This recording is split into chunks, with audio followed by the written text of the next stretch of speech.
This is Hidden Killers with Tony Bruschi. Here now, Tony Bruschi. Devil's Den.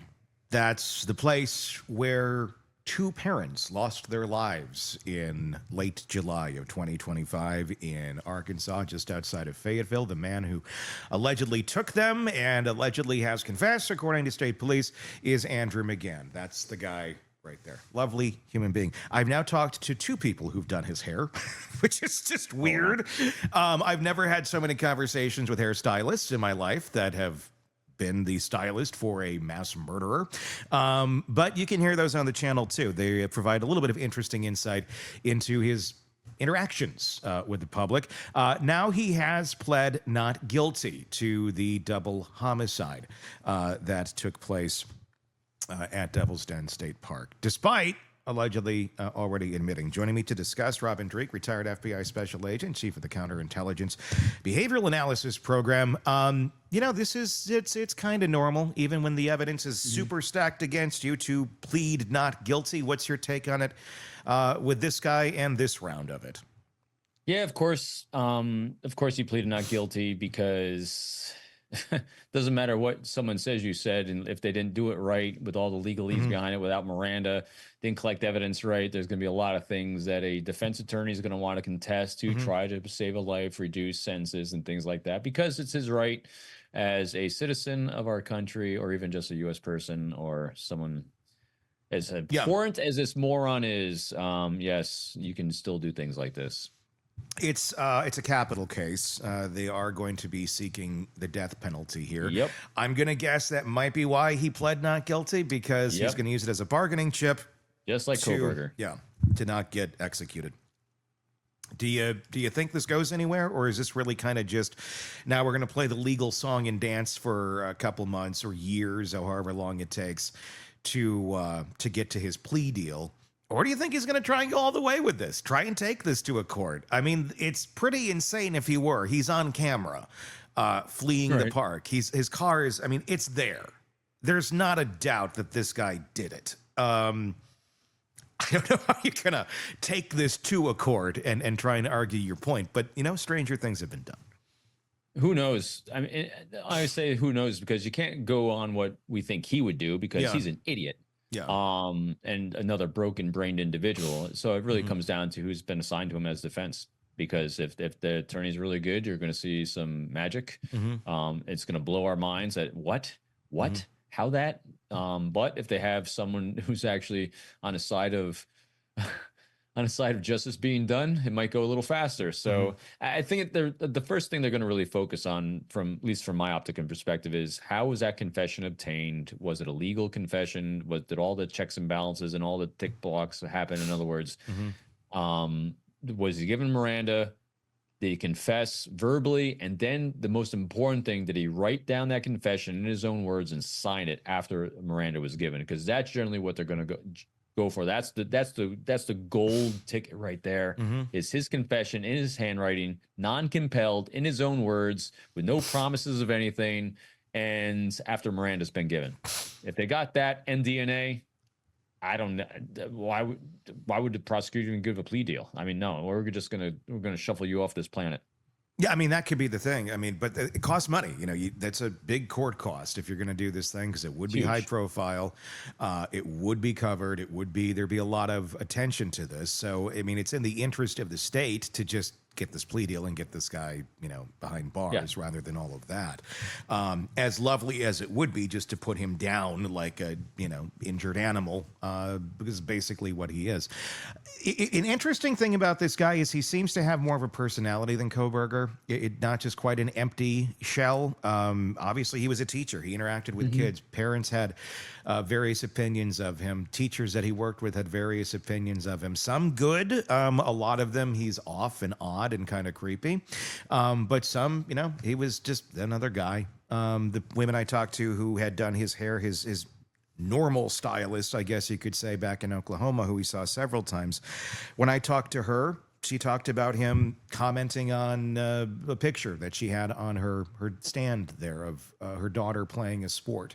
And he really got excited about that because it was a sport that was not as common as others would play for a female. And he just was commenting how awesome that is, that she's into those sort of things. It wasn't necessarily... She didn't take it as creepy, but, you know, just looking back now and knowing what she knows, he's commenting on her daughter.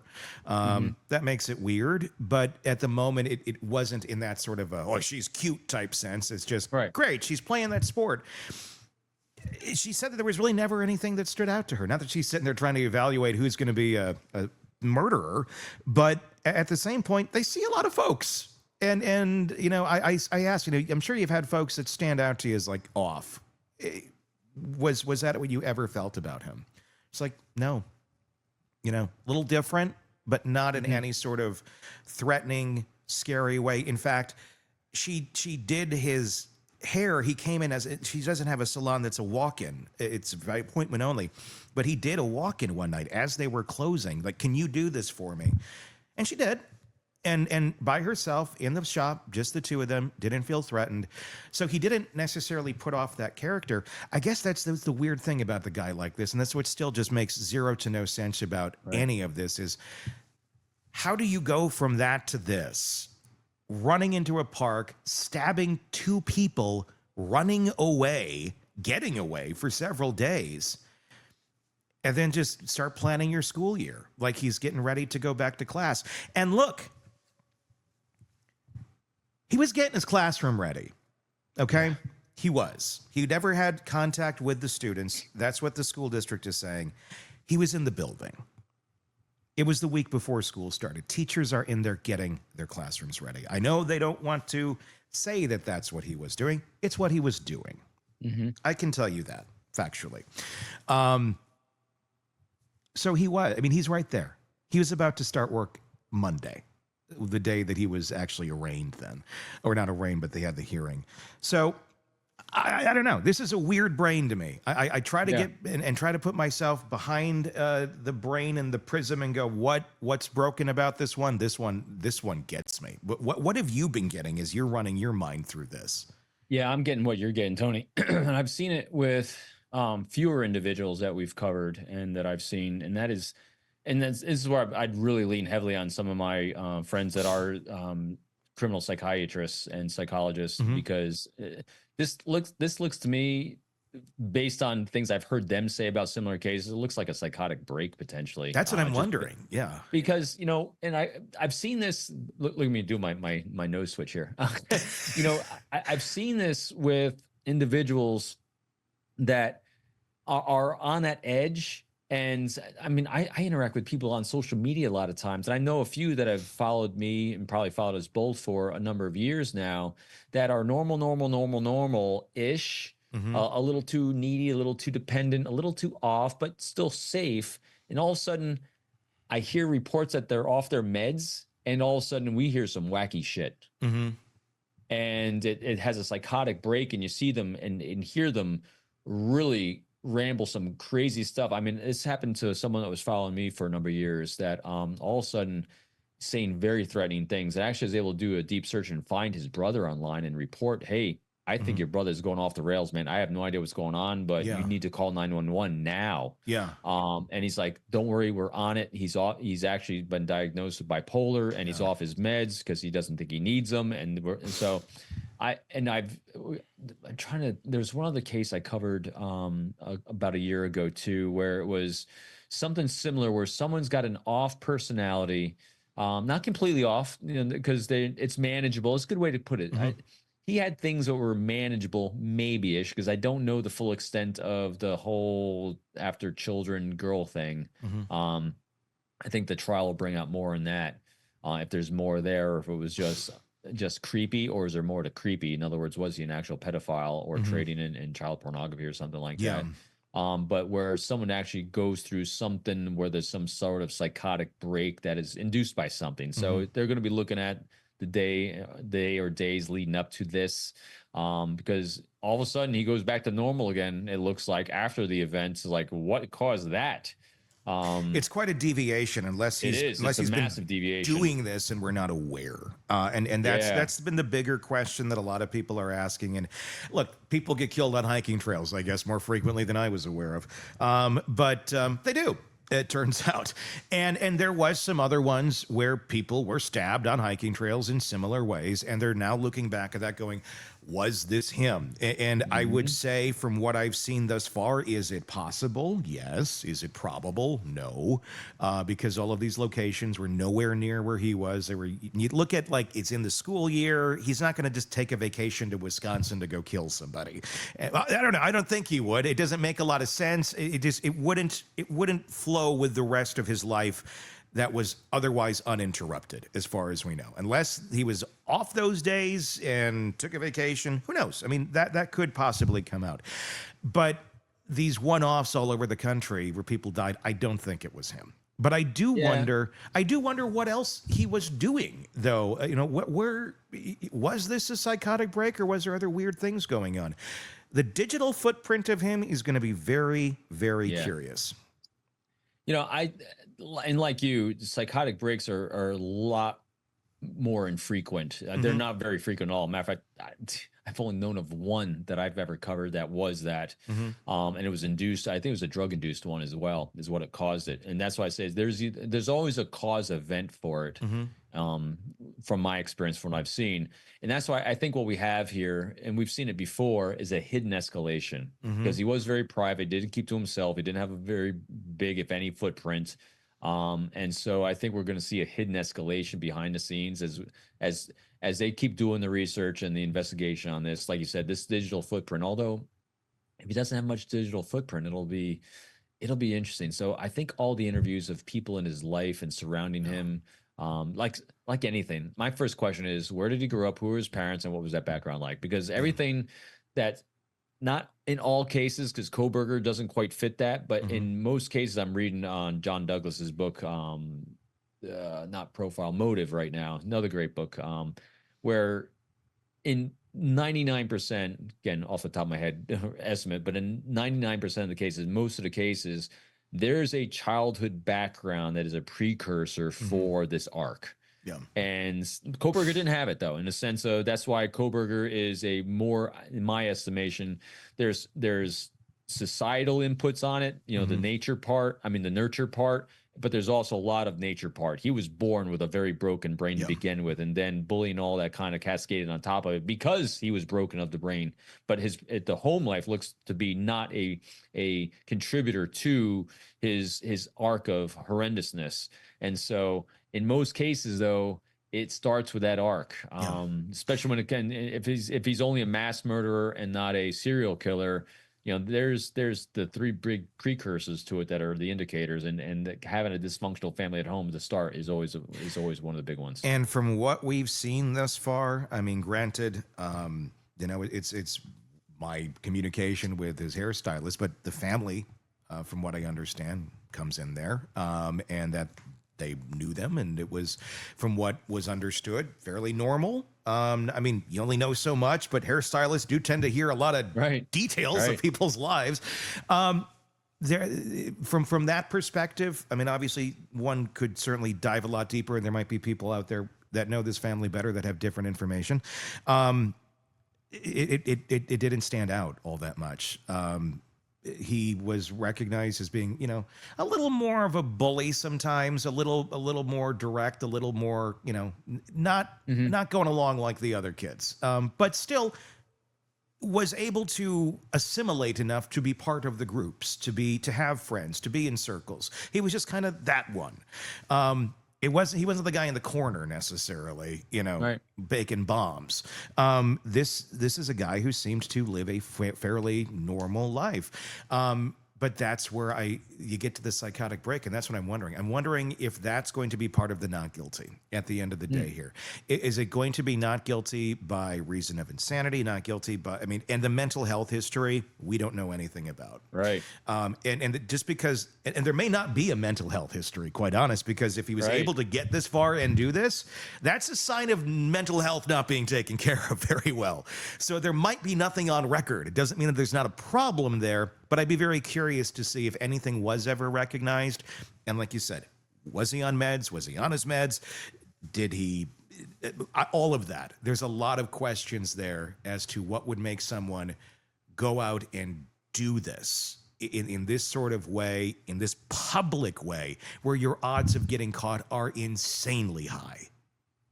Yeah, the interesting thing that Douglas is talking about in cases like this, where and juries are always looking for, and we're always looking for, you and I talk about all the time, is what was the motive? You know, what was the reason behind it?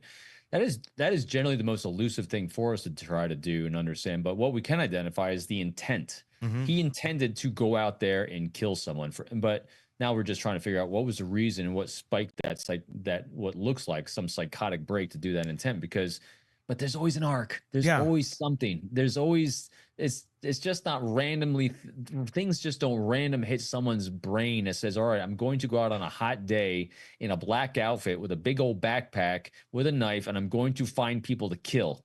You know, that happened. And it was just those two. He didn't like keep stabbing other hikers. Yeah, I know. And He why not the passed other people on others. the trail? Yeah. There's just, I'm so curious on this because because again, I think this goes to the challenges that you faced at the very beginning of this, and everyone in the area faces, that there's been so little information being shared by law enforcement on this, lack of transparency in a lot of areas, that it's hard for, folks like us to kind of come in and try to assess what's going on, for the purpose of allowing people to feel safe with some people around you. Because this one, this is a puzzler still to me. And what's weird, what I don't like about this either is how close to, number one, they played this damn thing too close to the vest to begin with and made a community feel terrorized, and then got mad at us for reporting news. Right. The other part about this that gets me is, okay, all of the hearing, the initial hearing, and then the pleading, all closed door, no public, no media, no cameras, nothing. It was the judge and him. I don't like that. And not just because this is what we do for a living and I like to be able to share what we're finding. This is something that happened to this community. These are supposed to be things that are out there in the open. The community has a right to know what the hell's going on and see these things take place. I'm very concerned that this is going to be one of those super locked down cases where if this isn't out there in the public, if the public doesn't have more information, you're going to get speculation. You're going to get conspiracy theories. You're going to get this. You're going to get that. And I'm going to say right now, if you don't want a ton of conspiracy theorists coming into your town and making life hell, I would suggest being a little more transparent. Not that you listen to me or give a shit, but I would suggest a little more transparency on this for the sake of the community that's enduring this, because people have a right to know. Now, do your investigation, do all that. I get it. Things will come out. There's going to be a gag order, I'm sure, very soon. But how tight this thing is feeling already, I don't like. Because it makes you question. It's already a strange enough case. Why? Why are we being so closed off on this and not showing the community our full hand on what this is about? Because it already doesn't make a lot of sense. It's unusual. Early on in the Koberger case, they struggled with getting information out, and the amount of craziness and theories that were coming out about drugs in the house, about threesomes. I mean, there's all kinds of things that were getting spun out of control because no one came out. And again, I get the tight-lippedness of it, especially if you want to go for death penalty things. And a lot of times people, because the tenor I'm hearing is, well, they're not entitled to know because it's only professionals that get to do this. Dude, I've been doing this for 22 years, plus more since I retired. So I understand all these reasons, rationales behind why people don't want to share information. Sure. But it doesn't matter what you think. It matters what the public perception is. And if you're going to allow the public to run away with conspiracy theories, you're destroying your potential pool of jurors, because think about this. If you allow all these conspiracy theorists to come in and paint what they think had happened and conjecturize about X, Y, and Z, and that gains traction, because what gains traction on whether it's the mainstream media or on podcasts like ours is unusual ideas. When unusual ideas or theories gain traction, you no longer own any narrative, and you don't even have to say anything. You just come on and say, listen, here's the investigation. We can't say anything because we're going for this. We're trying to do this. We're protecting this. Just say we can't say, it's saying something. And that's what people are looking for. And then at the very least, you can shut down the crazy wackiness and theories that people are coming up with, saying, nope, that's not it. That's not it. Because that's exactly what the conclaves were doing during the Koberger case. Yeah. They actually they hired their own lawyer to make sure people understood who their daughter was and wasn't. Same thing with Ethan and what he was and who he was. I mean, so the parents had to interject and actually take control of the narrative, because our sphere of podcasters and mainstream media were running amok because law enforcement and people that were in a position of knowledge were not sharing anything. And so do you really want to place that burden on this family? You want to place that burden on his family. It's not fair to his family either. So, get out there, take control of something. So, you're saying that you're in charge and you're a leader. Be a leader. That's it. Just be a leader. Work the problem. And I would hope they will. So the ball's in their court. It'll be fascinating to see. There's another hearing coming up in November. And we'll find out more then as to where this all goes, or if some sort of deal is made in the interim. But there's a lot more to come on this case. Let us know your thoughts in the comments on YouTube. If you're not already there, search Hidden Killers with Tony Bruschi. And be sure to press subscribe. Robin Dreeke, retired FBI special agent. Always wonderful to have you here. This is his book. Go buy it right now. You will. Yes, you will. It's great. It's wonderful. You will. You'll love it. It's good. It really is. So do check that out wherever you get books. Unbreakable Alliances. Thank you for being here, as always. Want more on this case and others? Then press subscribe now and don't miss a moment of true crime coverage from Tony Bruschi and the Hidden Killers podcast.